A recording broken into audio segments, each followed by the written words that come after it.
So ayan, magandang umaga po sa ating lahat. So nag-iikot po tayo dito sa ating factory ngayon. So nandito tayo ngayon. So ang hexagon natin, ayan, ang dami na nating ang dami nating tawag dito ngayon. Ang dami nating stock natin ngayon. So kung nakikita ninyo dito, 'yon yung nasa dulo Y. Tapos hexagon, ayan. Tapos nandito ang hexagon, nandito yung diamond natin na decorative. Kung nakikita ninyo 'yan, ayan, diamond na decorative. Nandito ang rabbit, ayan, ang dami nating stock ngayon dito na nakalagay. So, diamond na decorative, ayan, diamond decorative. Dito rin ang rabbit, ayan yung rabbit na decorative. So, nagko-customize din tayo guys ng mga molders, no? PM lang po kayo sa atin para maibigay ko sa inyo lahat ng mga natin, lahat ng mga tawag dito,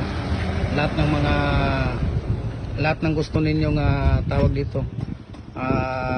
Molders, nagko-customize din tayo. So ang dami nating stock ngayon dito. Ayan. So sino pang gustong mag-avail ng natin mga molders, PM nyo lang ako. Bigay ko sa inyo ang price list o bigay ko sa iyo ang contact number ni Kuya Mimer, no, yung gumagawa. Pag hindi naman ako busy, ako mismo ang kukuha ng order ninyo para ma-process natin kung ayan, para matulungan ko kayo. Ayan si